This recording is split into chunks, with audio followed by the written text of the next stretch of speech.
This is a Sandy Boy Productions podcast. Hey friends, welcome to I'll Have Another Podcast with Lindsay Hine. I'm your host, Lindsay. Thank you for joining today. Hey, are you going to be in Indianapolis for the CNO Financial Indianapolis Monumental Marathon? Because I'm emceeing the race, so I so look forward to seeing people at the start and finish line. And then I'm hosting an event post-race at Bottleworks Hotel from 4:30 to 6:30 p.m. with guest of honor Emily Enfeld. So excited about that. I'm co-hosting this event with Allie Brutnacker, who hosts the Finish Lines and Milestones podcast. We are going to have food and drink. We encourage you to bring your medals, wear your medals. We're going to do a very short recording with Emily Enfeld, and it'll just be a big party, a big celebration. We want to hear about your race. We want to hear about your day out there and celebrate with you. We will have you walking away with some fun goodies from our sponsors. Athletic Annex and Brooks Running are supporting this event, and we've got some other great sponsors on board as well that we are going to send you off with their goodies, including Noogs. Noogs are my favorite new sour energy chews. If you are a fan of like Sour Patch Kids and you need a little pick-me-up on the run, these are amazing to fuel with. So you'll be walking away with that in your goodie bags, as well as a $25 Athletic Annex gift card. Register today. Come hang out with us after the Monumental Marathon. You can use the code Lindsay10, that's LINDSEY10, for $10 off your ticket price. And we can't wait to see you and celebrate with you. It is going to be so much fun. Tell your friends if you know anybody running Indy. And then the last thing I'll say about Indy Monumental is if you have a cool story, a milestone, a birthday, a big goal you're going after, or you know that someone else is, send me a DM on Instagram, LindsayHine626, or shoot me an email, lindsay@sandyboyproductions.com, and let me know, because I really want to make that finish line special and even the start line for everybody running. And I'd love to call out you or your friend that's trying to do something big on race day and just give some extra love. So I hope to see you in Indianapolis. And then I also hope to see you at our post-race party. It is going to be the perfect way to cap off the weekend in Indianapolis. Oh, yeah. If you're running the New York City Marathon this weekend, best of luck, have fun, soak up those crowds, and enjoy every step, even when it hurts. All right. Today we have guest Rory Linkletter on the podcast. I am not exaggerating when I say this. He is by far one of my favorite people to interview. This will be his third time on the podcast, and he's just, okay, yes, he's really fast. And he's also really entertaining, and he has a lot of great things to say. He's inspiring. He just ran 2:06:49 in Chicago, which was a personal record for him. And he was not shy to admit before the race that he was going after the Canadian record. He didn't hit the record, but he did run a stellar, smart race and set a personal best. He had run a 2:07:02 in Boston in the spring, so this is definitely an exciting trajectory for him. He talks about that record, though, and why he's not actually going to continue to focus on chasing it, which I think that might have been my favorite part of the conversation. He has been coached by some amazing coaches over the years: Ed Icestone, Ben Rosario, Ryan Hall, and now he's being coached by John Green. He runs for Puma, lives in Flagstaff. He has 2 kids, and we talk about his history in marathoning. He started running the marathon at a very young age. He's only 29, has so many exciting years ahead of him in this sport. He also rocks the best mullet and Canadian tux I've ever seen. So, yeah, enjoy this conversation with Rory Linkletter. I really wanted to wear my Canadian tux, but I was like, no, just don't. You don't need to do that. Yeah, I mean, it's not quite that formal of an event. I feel like Canadian tuxedo, you got to pull it out for a night out. Save That's it. true. Okay. Next time we're at a race at the same place, same time, we can both wear Canadian tux. Perfect. I'll wear it to the next press conference. Okay, perfect. Good. If I'm invited to another one, I'll do the same. You will be after your performance in Chicago. You never know. You never know. This world, somebody makes that decision, and I don't know how they make it. So yeah, I was going to say, like, was your agent or someone just like, oh, by the way, they've included you in the press conference?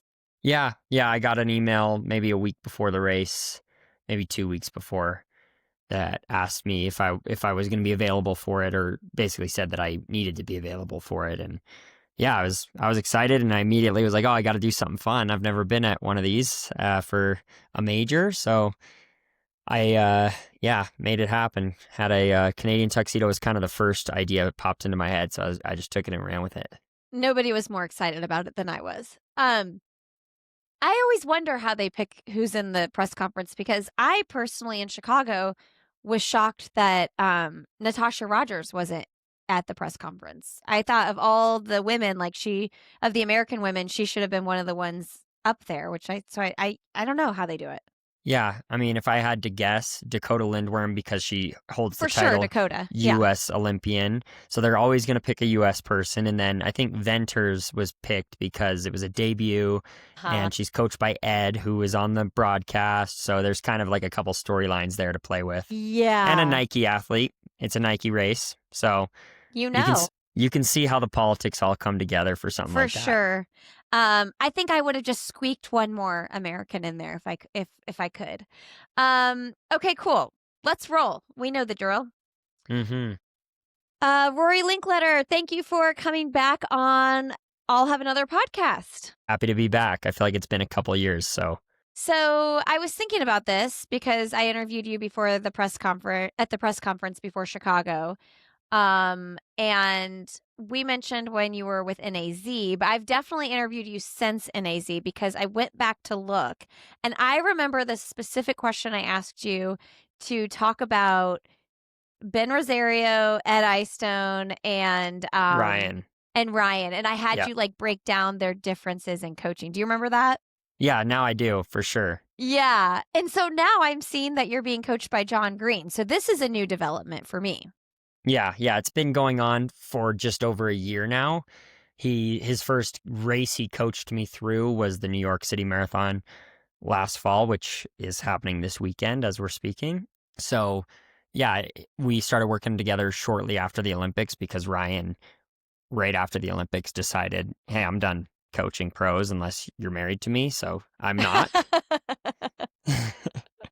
I didn't realize that. Yeah, it was a deliberate decision for him to kind of just focus on some other things in his life. He's like, hey, I've been in this sport since I can remember. I was a pro athlete, and then I went straight into coaching, and I just feel like I'm ready to be a little less involved. And if you know Ryan, that's the least surprising thing ever. I kind of knew he wasn't a lifer, that he had other things he wanted to put his attention and time to. And so I just had hoped that he would wait longer because I love Ryan to death. But, it happened when it happened. And I think it all worked out fine for me. And I think Ryan's doing quite well. I'm actually supposed to go on a run with him tomorrow. So we'll see how he's doing. Fun. Yeah. Yeah. I mean, it makes a lot of sense that someone like Ryan Hall, if he's like, I don't feel like I want to be totally all in on this, that I'm going to keep doing it, because he's very much a person that when he's in, he's in.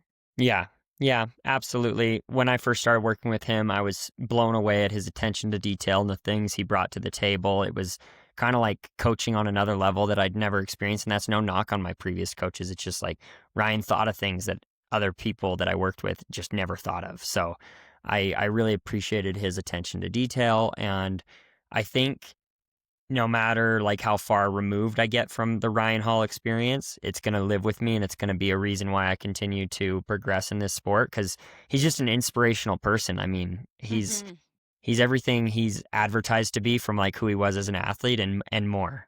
How did you decide on John Green? What did that look like? Yeah, it's not as an exciting of a story as maybe my inspiration to work with Ryan. After Ryan sent that message, I thought about every possibility in the world. I was like, oh, maybe I'm going to have to move, but I'd rather not. And I went through the possibilities of coaches and Flagstaff. I really value the in-person experience, and I didn't really want to move because there's a lot of headaches with that. I have a house here. I got it at the right time, so I'm in a good mortgage situation. And I was very afraid of what that could look like, having to relocate maybe to Utah or Colorado. I knew that altitude was probably going to be my answer, going forward, I've just always trained at altitude. So after weighing all the options, I did search far and wide. I did have a few good conversations with other people, but John felt like this most seamless transition and the least amount of change. Like, don't rock the boat too much. 2024 was a really good year for me with Ryan. I ran the Olympic standard. I made the Olympic team, which was a huge goal for me. And so I didn't want to change everything. I wanted to just be like, oh, we'll change this one thing. And yeah, it was pretty seamless. And almost immediately, I was like, yeah, this is going to work for me. I love that so much. Yeah. And I mean, he's great. He's got big shoes to fill, though. Yeah. Yeah, John. absolutely. And he's done a great job. He's very different than Ryan, not necessarily so much in the training, but Ryan was like this mythical, Mm. greater, larger than life figure to me as a kid that, grew up in an era where Ryan Hall, when I first started running, was the man. John Green and I raced each other in college. He's a year Wow. he's a year older than me. So Okay. it's not the same dynamic as it Uh-huh. was for Ryan and I, but I think at this point in my career with how much I've done, I don't need as much of that Mm-hmm. mentorship. Not that John isn't a mentor to me, but I need more of a partnership and a collaboration and someone I really trust. And he's been all those things. So Wow. Yeah, I would love to talk about that, like where you are now, because when I was looking back at your history, I wanted to just like get a good picture of like when you ran your first marathon, what it looked like, and 2:16 as your debut, which I think about that. I mean, having just run 2:06, um, when someone runs a 2:16, 2:15 even for their debut, which Ben Flanagan just ran that 2:15, I'm always like, but are they going to be, in that 2:05, 2:06, 2:07 range? Like, can we get really excited about this? And like your progression over these years has just shown like, yeah, you can get excited about a 2:16 yeah. debut. Yeah, I I don't know think what the question is here, I but I no, feel like you have I something think to I can say. piggyback off that. I think context matters more than anything, right? Where is this athlete at in their career? What's their lifelong training? What's the story of that 2:16? 2:16 can be run a number of ways. And yeah, there's so many things to unpack with someone's debut. For Ben, I'm not really worried. I know his story. I know his block. I know he has minutes and minutes to peel off that just by a few different things going a different direction. And I trust his coach because it's the same coach as mine. I didn't know that. Yeah, he's coached by John as well, just remotely because he's out in Massachusetts. But yeah, for me, that 2:16, it wasn't reflective of who I was even at that time. But when you think about it, I was fresh out of college, 23 years old, and I made a lot of mistakes. I wasn't ready, but I jumped right in, and I love that I learned that way. I'm a slow learner. I think it took me about 3 marathons to figure out the marathon. My fourth was the first one where I was like, "That's how you're supposed to run a marathon." Oh, there we go. What was it? What clicked? Like, what do you think like made Yeah, it I was happen? frustrated, and I just was like, This one's going well. I don't care. I did a few things a little different. I remember my third marathon was the first one where I really messed up on like fueling, like Yeah. really messed up on my fueling. I didn't eat enough in the days leading in because I was nervous and I Mm. just didn't have the appetite and I didn't force myself. And then it was warm and humid and I missed a bottle. And then I also didn't nurse my bottles because it was Boston and I was also like afraid of losing sight of the pack. I was stressed. I was in a weird place in my life. Like, again, context matters so much. I had just had my first kid. I had lost my dad earlier in that year. Like, so many things that if you look at just that race on World Athletics, you have no idea what happened leading into that. And so it's really hard to understand an athlete's potential early in their career when you don't realize all of the variables at play. And once I started figuring out some of those variables and figuring out more things, my potential started to shine through quickly. And I feel like I've since then just been chipping away at that. And the things that I've gotten good at in this sport are rewarded more than anything in the marathon. So it's just like kind of a match that has worked really well. Wow. Yeah, those are all such great points. And I think I failed to remember that you were so young when you ran that first marathon. And gosh, it's a testament. Like, I want Emily Venters to hear this interview because, she just had such a hard day in Chicago. And I want her to hear, not that your day was as catastrophic as her day was in Chicago, but like, I want her to hear this, like, all this context behind, like, what goes into this debut marathon. Yeah. And Chicago was my 13th marathon. I've run a lot of marathons. You have. I mean, I have all these scribbles here and I'm like, I can't keep track of all these. And I think even people that have been following me since college and have known that I've been doing the marathons for a while, they'd be shocked to hear that number because Yeah. it's a lot of marathons. Meb ran 26. Wow. I'm halfway to Meb's full career picture. And Meb had a long, not even 30. illustrious career. Yeah. He ran till he was 40. He ran marathons till he was 40. So in a lot of ways, I'm like very, very experienced at this now. And that's just been a huge, huge bonus for me and boost in each of these races. And I kind of feel like a little bit of that pre-marathon anxiety that I used to feel when I was younger and newer is just almost gone. Like I still get nervous because it's racing and you want it to go well and you care, but it's a totally different experience for me out there than it was at the beginning of my career. Yeah, that's so interesting because you are still so young at 29 because you do see people enter the marathon a little bit later than you did. Me and Joe Klecker are the same age, and he's debuting this weekend. Debuting, which is wild. So what would you say to someone that's like 23? I mean, every story is different, but like, are you happy you started so early so that you have all this time to learn? You don't feel burnt out? Yeah. I tell people two things very regularly, and if someone listens to this that I've told this to, they're going to laugh because I say this all the time. If someone is dabbling in the roads and not just doing the marathon, I get so frustrated. I'm like, if you're going to be a marathoner, just do it. There's this like this hesitation, like, oh, I don't know if I'm ready for the marathon, or oh, I have this unfinished business here. It's like, you can do the marathon and still get to that business. It's not Totally. either or. It's you can have both things. And if you think for a second that the marathon is your future, I would stack as many experiences as possible in a row. One of my old training partners under Ryan, I think he's going to be one of the best marathoners in U.S. history, Bia Simbasa. I think he's one of the most impressive athletes I've ever seen in my life. But he just waited too long and he didn't make the U.S. Olympic team strictly because he didn't have the experience. And he would admit that himself, right? I'm not breaking any news. And he's running New York this weekend. He's in really good shape. And now this is his fourth. You can mark my words, it's probably going to be pretty good. Hey friends, this conversation is sponsored by Tailwind Nutrition. Simplify your nutrition with their easy to use products. Their endurance fuel is simply incredible. They have 8 flavors and it combines complete calories, electrolytes, and hydration in a tasty drink that's easy to digest during your runs. You can ditch the bars, the gels, the chews, and go all in on their endurance fuel, easy on the stomach.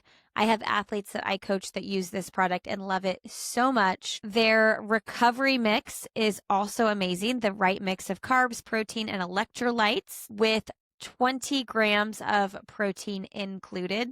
This is something so simple that you can just shake up and have ready to go as soon as you complete your workout. Replenish your body quickly. Check them out, tailwindnutrition.com/another, and use the code another20 at checkout for 20% off your first order. All right, friends, back to the show. So are you going to New York? No, I wish. It would be fun. I actually just did 2 weekends in a row out of town, and I am like really feeling it. So yeah, I need to stay home for a little bit. Yeah, and like getting out of Flagstaff isn't like always the easiest thing to do.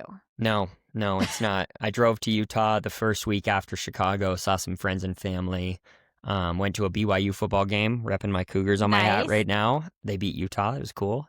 And then this past weekend, I went to Baton Rouge for an LSU football game with a friend. Nice. Oh, so fun. Well, your wife is probably also like, I want you home. Yeah, she went to Utah with me, so Oh, that she one came. that one Okay. was a whole family affair. So Did the kids and your wife come to Chicago? My wife did. The kids did not. They're at the worst age to travel with. Honestly, like we did it when they were younger, and now we're just like, better not. My son came to Boston, but toddlers are tough.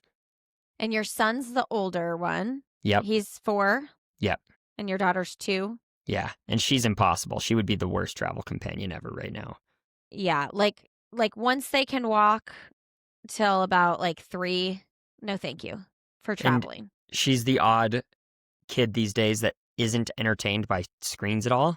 Oh, okay. So you can't even like get on a can't even plane and hand her a iPad and get her to sit still. She just wants to climb all over the seats and talk and fidget, just not an easy travel companion. Yeah, it'll be good in the long run, but yeah, that's really tough. All right, well, let's talk about Chicago a little bit. I love in the press conference when you were like, you said, yeah, I'm going to go for the Canadian record too. Maybe Connor and I can work together. And by the way, for anybody listening, the Canadian record was 2 seconds faster than the USA record. I love that you kind of like stuck that in there in the press conference. You didn't get the record, but you ran really hard and you did run a PR. So congratulations.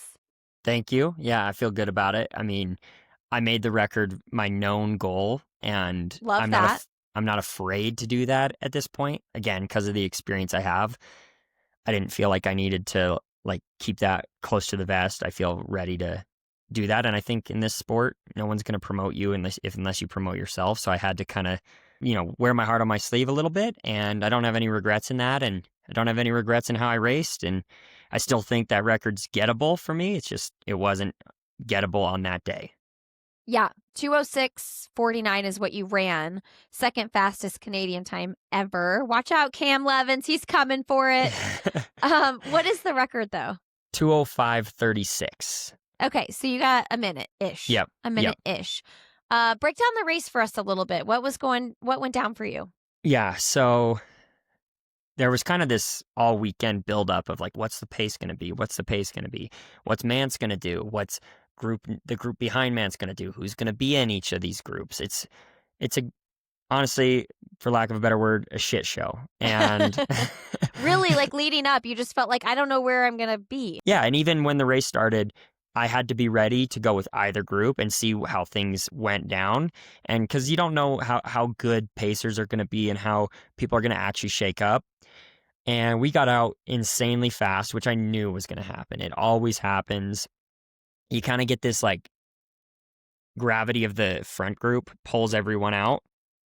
The world record group went out faster than world record pace by a lot. Like they were on 158 pace at like 10K or something, right? Oh my God. And there's a ripple effect to that thing because the pacer of the group behind them sees them and uses them as like their eyesight gauge. And so even if you're off by a little bit through the first mile, then it's like, how hard do you settle in? Where do you find that balance?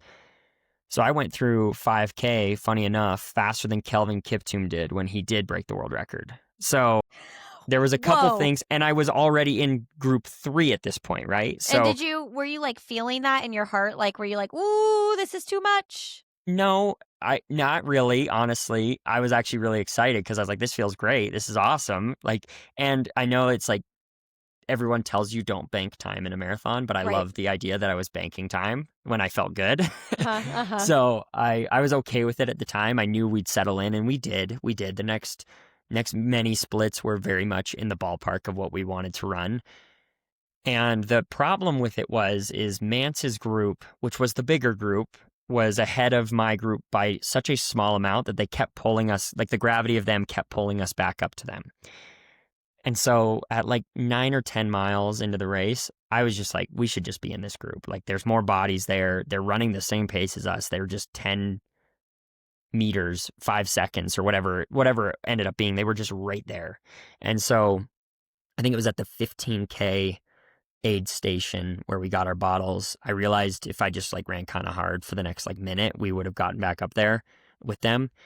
So I ran like a fast mile and caught up to them at around mile 10. And did you bring everybody with you then? Yeah, like everybody kind of followed? Yeah, I think it was easy to kind of like everyone else kind of felt that pull. So I remember making a decision that I was going to just let that happen. And our pacer was already kind of on the aggressive side, and so he had no problem with that.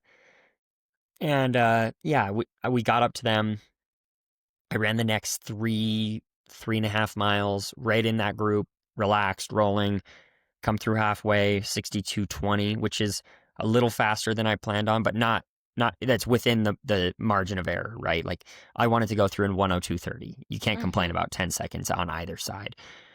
So a little quick, but what would have been better for me is if at that point we kind of found this like really settled in 205 pace. But what happened was I felt like I was running a little faster than I needed to and still fighting to keep up with that group.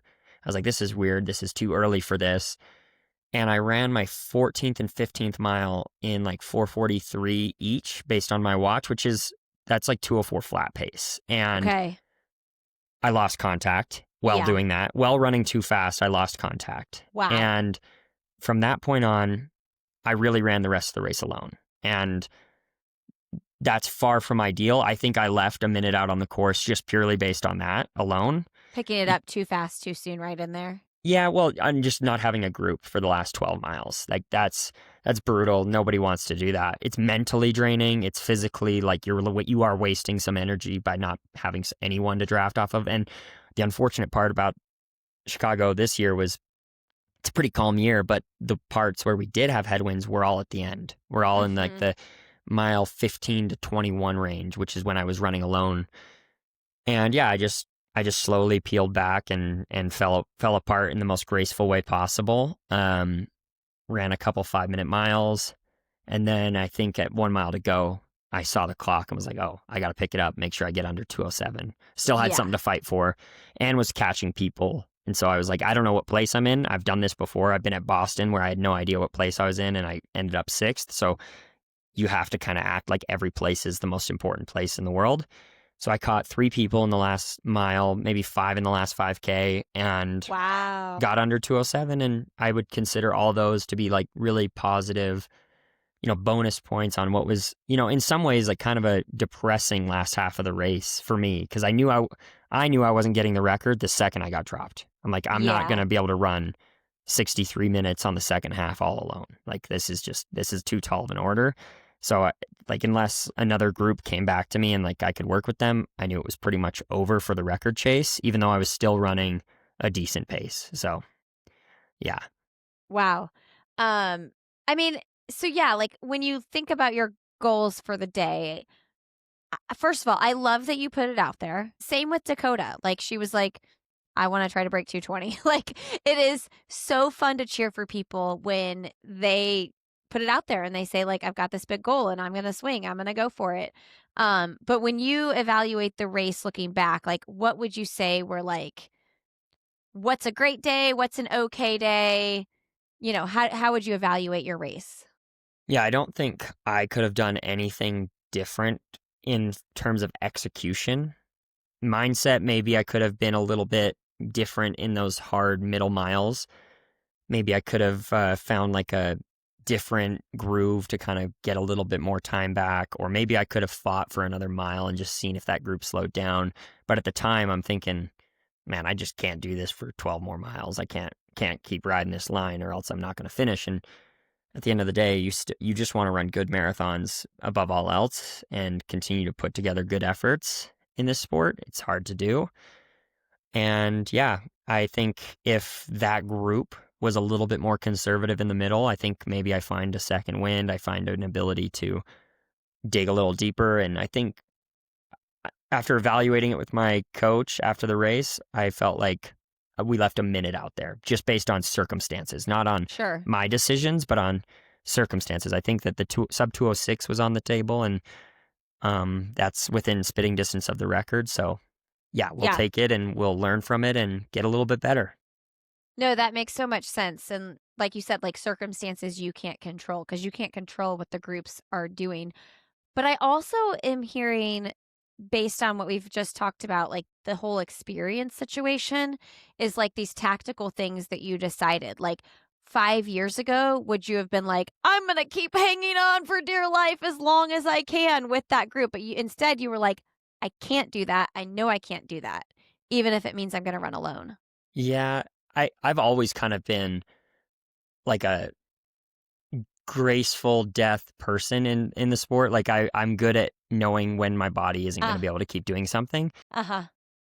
And it really depends on when in the race it would have been. But at that point, I think no matter what, when you're running that hard with that much to go, I would have probably checked off. The difference is I would have blown up a lot more, right? Like Sure. I would have crumbled more because I would have felt sorry for myself. Mm-hmm. I would have panicked. I kept my composure pretty well Yeah. in that stage of the race, and I ended up actually feeling pretty good in the last 5K and being like, oh, I'm gonna run a pretty good race still. Like I kind of knew I was gonna run around 207 plus or minus, and then I was like, this is still like a solid day no matter what happens from this point on. And I didn't have any regrets, and yeah, I just kind of stayed present with it, whereas previous versions of myself would have probably started to spiral a little bit. That Gosh, that is such an important thing in the marathon, regardless of how fast or slow you're running. Like holding your composure together when things seemingly feel like they could fall apart. What have you done in your experience, like racing and training, to get your mind in that place to be able to do that? Well, I think for one, I think I've gotten a lot stronger, whether it be through just years of accumulating the training and like taking different approaches to training. I just feel like my legs hold together really, really well in the race. And I've gotten really, really good at fueling. And those Mm, two things alone hmm. keep you from dying in the race.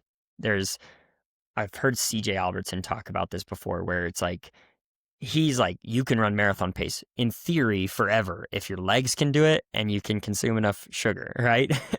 It's like the only thing that restricts performance in the marathon is your legs falling apart, basically lactic acid buildup, Totally. fatigue, all those things, and glycogen depletion. So if you can mitigate the risk of your sugars falling, glycogen depletion, and if you can train your legs to withstand the pounding for 26.2 miles, you've already eliminated a lot of the bad things that can happen in the race and what takes out most people. You know, you'll hear the most classic excuses you'll hear from professional runners. And I'm calling them excuses because I think this is something you can train to avoid. Totally. I threw up all my carbs at this point. My stomach turned. I had to go to the bathroom. Whatever it is, there's the stomach side, and then there's the I cramped at this mile or this happened. Those are trainable things. Those are things that if you've calloused your legs enough, you can work through and you can avoid cramps. They can happen still. In Boston, I cramped with like 3 miles to go, but the difference was is it didn't fully seize on me. It did just kind of grabbed and nagged for a minute. And then, you know, sometimes the fuel stuff, I've been fortunate. I haven't had like a catastrophic thing. I've been able to hold it together pretty well, but that's because I train for fueling very, very seriously.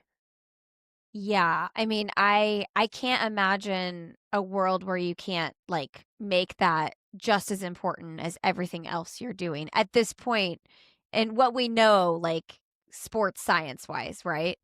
Yeah, there's still people that don't practice it every long run or every workout And and you I'm do it just every like, single one, every single yeah, long run. yeah, every long run, every workout is practicing fueling and taking on carbs. And that's because it's such an important component for our race that it just can't be overstated. And early in my career, I did make mistakes. I did have like where my legs or body fell apart because I wasn't doing those things right. Yeah, what do you fuel with?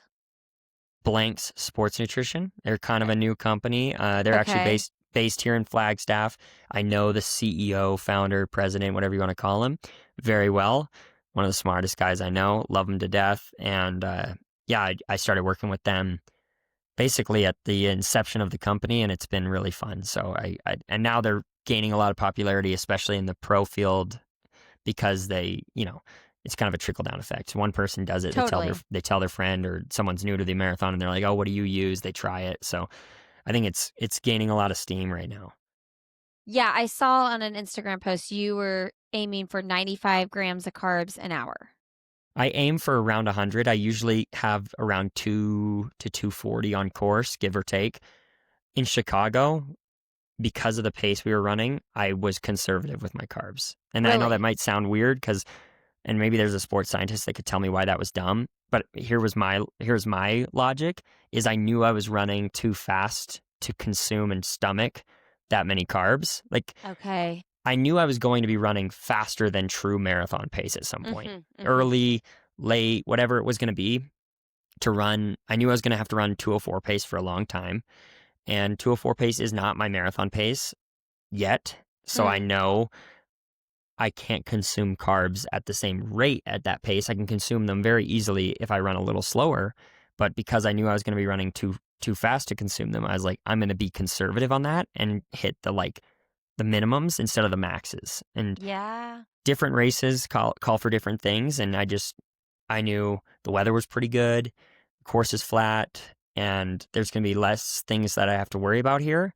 So I'm going to just bring everything back 10% or so. Yeah, I mean, hearing you say it, I'm like, it sounds really smart because you're like, I'm not practicing marathon pace at like my fuel at marathon pace with this kind of effort, and this is way more effort. And then I hear what you're saying on like some sports scientist is going to tell me different because I'm like, okay, but you would think if you're expending more effort, you need more, but Yeah. your body's not trained to take in more while expending that much more effort. Well, it can't. It can't. It's not even about whether or not it's trained. It's when the effort's that high, you're not processing, like your body will just reject it, right? Ah, And I know that because I had to train at this level because I knew what I was going to do. And every time I took in like a lot of fuel in a workout where I was running 445-mile pace, which is what I was running in the race, I would like burp it up or like feel like I was going uh-huh. to throw up. And so because I knew how it felt in training, I took a more conservative approach and it paid off. I didn't have any problems with the fuel. I didn't bonk. I didn't crash. And I think I made the right call just in hindsight. Which is just such a testament to like, don't just do it on like 3 of your long runs. Do it on every long run so that all these different scenarios play out before the race. Yeah. Yeah. And know that if you can't stomach the fuel, it's probably because you're running at a higher effort than your marathon effort. Because You probably should be at that point. if you're running marathon effort, you should be able to take in fuel. Now, Yeah. there's a training component to your stomach, but if you're throwing it up, and that's to me, that's what I was doing is I was burping it up. That means it's getting here, and it's saying Uh-huh. we're not taking this on. And I train at altitude, so I have to compute that my effort's higher to run the same pace. So there's I know when I get to sea level, taking on that fuel is going to get a little bit easier. But just because I felt that in training, I tweaked the formula a little bit. Yeah. Wow. Gosh, this is such an exciting time for you. We've talked about how you're only 29. You've run 13 marathons already. Like, sky's the limit. You've got like another 15 years in you here. Was there a moment in the last like, since you debuted in what, 2019 where you said the fourth marathon, you felt like that's the first time you like really ran it well, but like was there a breakthrough moment for you? Like was it when you first went sub 210? Like what to you ever felt like a breakthrough in this like marathon progression? Well, I think there's multiple points. There's the first one you do well, which was my fourth one. My fifth one was the first time I felt like I ran a time that reflected closer to my capabilities, kind of a little bit more of a risk race where I went out faster and held on better than I had previously. And then the next one would have been number 7. I ran Budapest World Champs. It was terrible conditions, and I ran like a perfectly executed strong race. I was really proud of that one. And I felt like on that day, in the right conditions, that was a PB race type of performance. And then the next one would be my Olympic qualifier, right? Like when I qualified for the Olympics, that at the time was a 2 minute and 15-second PB. So Wow. big Wait, what jump. what race is this Seville? Yeah, Seville. Okay, 208. Yeah, 2:08:01. So actually it was like a 2:20, 2 minutes and 20-second PB. And so Wow. I knew I was due for a jump, but I didn't know how big. So that was like a confirming, okay, the feelings I had within of like, oh, I'm better at this than I've shown so far. That was like a breakthrough in that sense that I kind of felt like that on that day I met my potential to the T. Like boom. That was my potential and I executed. Then I had a couple meh races at the Olympics was a big downer. New York was another downer in some ways. It wasn't bad, but it wasn't great. And then Boston was like a boom, like blow it out of the water. I didn't think I had anything more to give. I can't look back on that race and think of anything I could have done better. And that's the best feeling in the world. And then Ottawa was just a confirmation, good race. Again, well executed. A confirmation. Yeah, and then Chicago was, I think, another one. So this year's been all positive and all like building confidence races of, oh yeah, I've got this. This year was the first year where I was consistently who I thought I could be. And I think that's like a good place to be in, because now it takes a little bit of that fear out when you can look at and be like, it's not a fluke when I run well now. It's what I should expect if everything is lined up.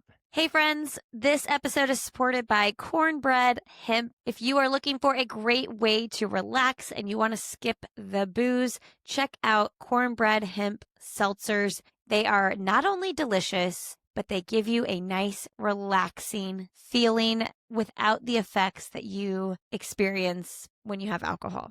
They don't disrupt your sleep, and they just have you feeling nice and relaxed at the end of the day. They have 5 milligram cans and 10 milligram cans. I would definitely start with the 5. Just drink half one and see what you think. If you're a first timer, sip slow, see how you feel. And I'm telling you, these have been a game changer for me. They're just 30 calories, 5 milligrams of pure THC, only 5 grams of sugar. And they also have CBD and THC gummies as well. Listen, if I was going to do it, I would start with the Variety Pack THC Seltzer, 5 milligrams.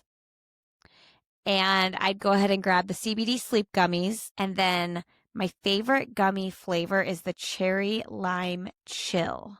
So good. Those are 10 milligrams, so I just do half. Go to cornbreadhemp.com/another and use the code another for 30% off your first order. That's why I'm saying go get all 3 of the products, because 30% is a big discount and it's just for your first order. cornbreadhemp.com/another. Use the code another for 30% off. All right, friends, back to the show. Chicago, you're 9th place. So now this is your second top 10 performance at a major. Second? Yep, correct. Got that right? Okay, cool. Yes. Where do we go from here? We know the goal is to break that Canadian record, but like, what are your other big goals? Because you've made an Olympic team. You've just PR'd again. You've gotten 2 top 10 finishes at majors. You've run in world championships. Like what's the goal outside of the Canadian record? Yeah, so I'll start with the Canadian record and say I'm putting that on the shelf. It's not my next goal. It's not the next race I'm running. I feel like if I go after that every time out, it becomes like this thing that kind of takes away from the joy. Like, time trialing is not my favorite thing. I thought this was the right time to do it because I'd had a lot of good experiences, but I feel like if I keep going there, I'll pull away from the joy and like the process and that kind of stuff. So I'm not going to go there anymore. Not for a little bit at least. I'm going to just focus on racing again and continuing to get better at the craft in general. Going to probably run another major. You could probably guess which one. I'm not allowed to say, but in the spring. Probably a spring major where okay, cool. He's running Boston. Sounds good. Okay, carry on. I'll focus on racing and continuing to improve on competing in these big races. My goal, and in this sport, everybody thinks this way for the most part, 4-year plan, right? I came off last Olympics, hungry, motivated. What do I need to do to be better equipped to run a better race and have a better outcome in 2028? And I spoke with John Green, my coach, after Chicago, and we kind of are like, oh, it's time to actually start planning for the Olympics. It's getting closer than you think, right? We just finished the year after the Olympics, which means we're within the span of starting to have this enter the thought process. So next up is continuing to do what excites me in the process of running well and competing at the front. But the goal is going to be to just get to a point where I can race every marathon I run. I can race at the front, go with anything, be unafraid, be smart, be tough, and just get better and better so that come 2028, I'm in the race, like the race, not just a participant. Yay, I made the Olympics, cool. Like, I can tell my grandkids about that. That doesn't satisfy me. Honestly, the Olympics was like a terrible experience from like a emotional fulfillment standpoint for me. And I think it's because I was there, but I wasn't a part of it. Like I didn't feel like I was a competitor in the Olympics. I felt like I was a very on the course spectator. I wasn't Yeah. competing in the race, and that really drove home this idea that I can and will get better, and the motivation is very, very high for that to kind of fulfill that dream, but in a way that feels full. And maybe I'll get there and I won't feel full, but hopefully I do. Is there anything that could have been different with that Olympics that you might not have felt that way? Yeah, yeah. Again, this is where context matters a lot.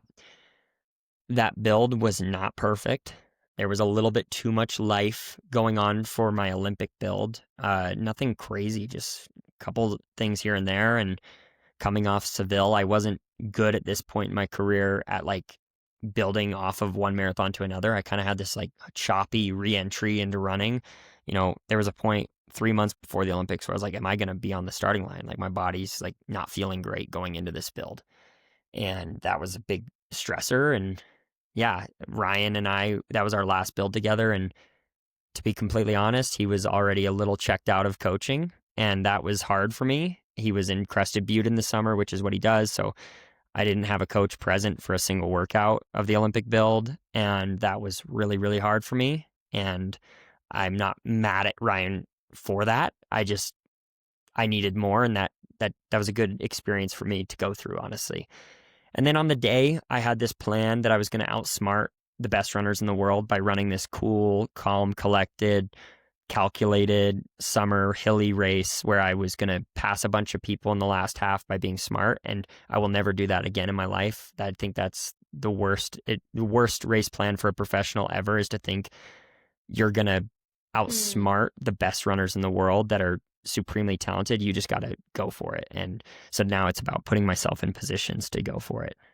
Wow. Okay. Yes. Thank you for giving us that context. That brings up a topic I'm always fascinated to hear professionals talk about is like, um, when you enter a race, like deciding how ballsy you're going to be, or like I mentioned Dakota earlier and how she was like, I'm going for the sub 220. And like the second half of her race, like clearly like it wasn't happening and she gained 4 minutes. And sorry, Dakota, I hate using you as an example for that. But like she was going for it and she Yeah. believed she can do it. And I believe she could do it. And it didn't happen. But like, Yeah. when do you decide like I'm setting myself up for the potential that I could blow up, but I want to swing big and take some risks here? Yeah. I think it's once you get to a point where running the marathon isn't about executing just a good marathon and getting through the race is no longer the goal. You've done that a million times. Yeah. So I like to break my career into two parts. I used to run marathons. Now I race them. Like I used to run them. And now the goal is to race them. And I never want to be on a start line and think I have to, that cliche, like run your own race. No, I run the race, like the race that's out happening. I want to be in that. And that's Chicago was a bit different. Like I did have to kind of run my own race because it's a time trial, but the Bostons, the New Yorks, the Olympics, and the races that don't have pacers, I want to be on the starting line thinking like, could I put myself in a position to place top 3 to win? And maybe I won't be at that position where I'm fit enough to win, but can I be in a position where the opportunity could present itself to me, right?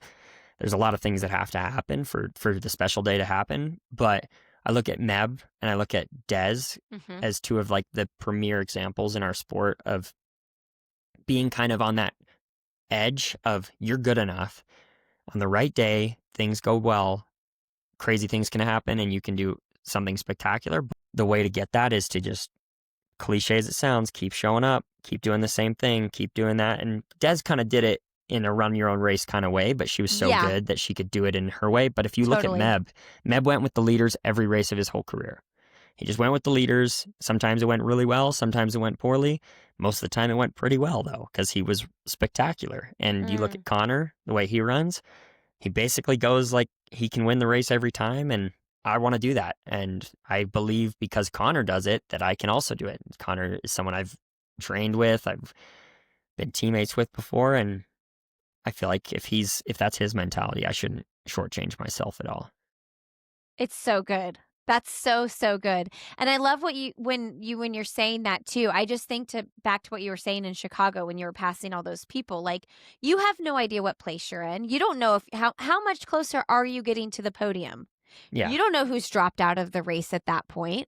You just don't know what's going to happen. So like you can never count yourself out. Yeah. And in Boston and Chicago, I was about 2 minutes from the podium, right? So that's a big gap, but it's also, I'm a lot closer than I was, say, in New York, where I would have been like 5 minutes or 4 minutes or something from the podium. So the way I see it is I'm trying to put myself in position to get closer and closer to those types of performances. And I just don't believe you can do it without going with those people. Like Boston confirmed that for me in my brain earlier this year is like, if this is the group that has the top three finishers, you're either in it or you're not in it. You're not going to like charge home and run this crazy second half all by yourself. And there's people that you can run top 10 races like that. You can get seventh at the Boston A lot Marathon, of but top 10 races like that. yeah, Yeah. you can't get third. You're not going to get third running scared. You got to run kind of fearlessly.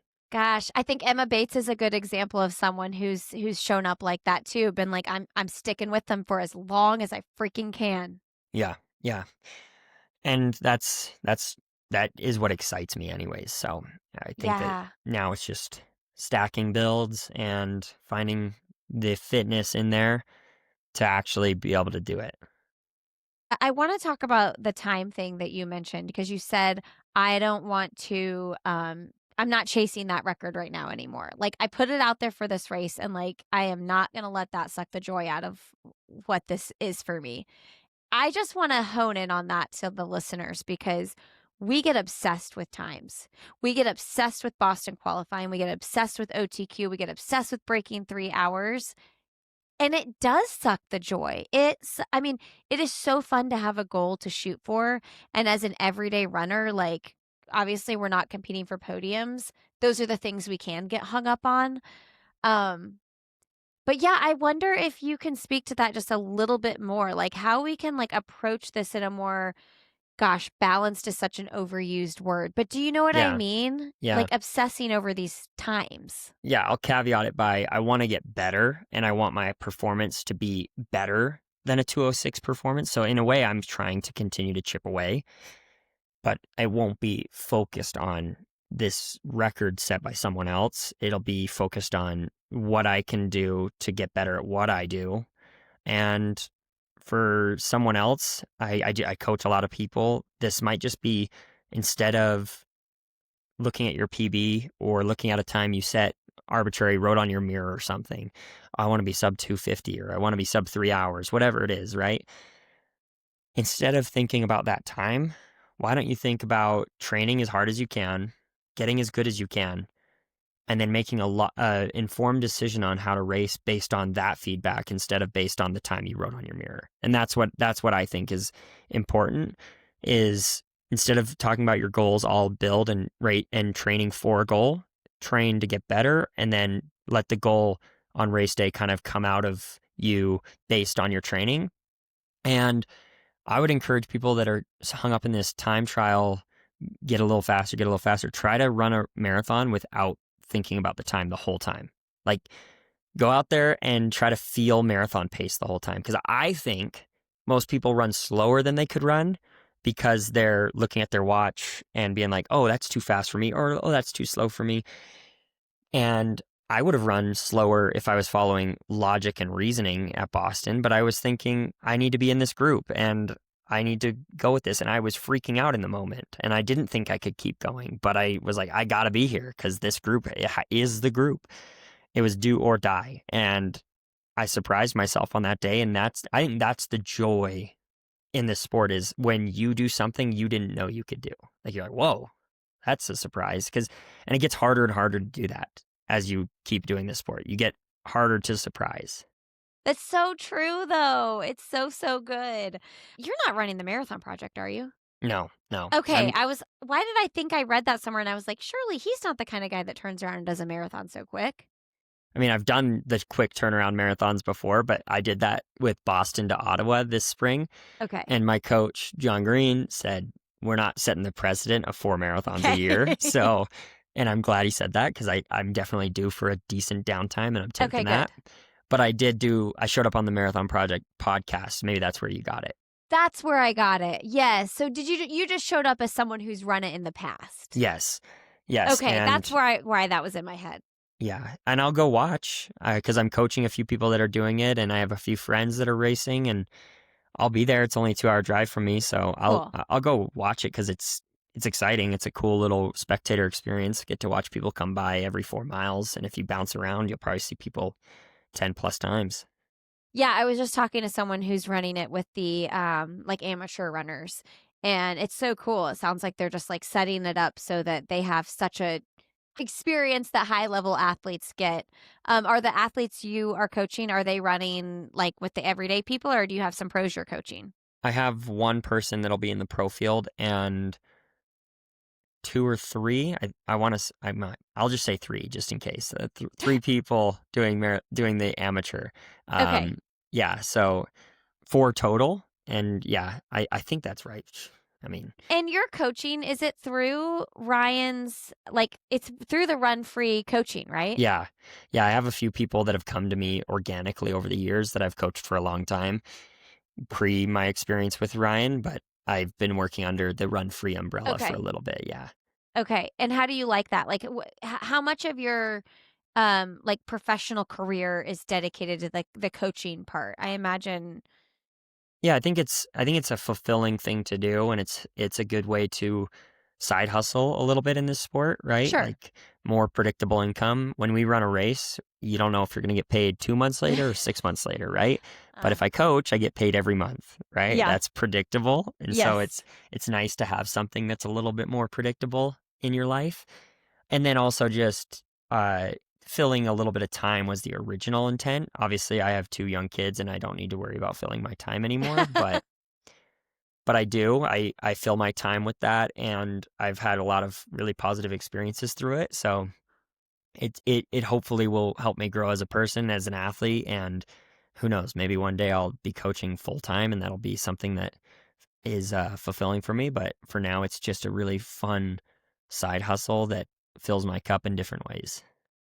I mean, also get you on the speaking circuit too. I mean, maybe that's like a once you're retired situation, but I feel like you have what it takes to be like a motivational speaker, just like someone that's like at events talking. Just Maybe if I'm prompted like this, I okay. feel like someone who prompts me, like if I had a tag team, maybe Sure. like, It we'll is go hard. together. Yeah, it is hard to like write a solo talk. Yeah, I'm not a Like monologuer.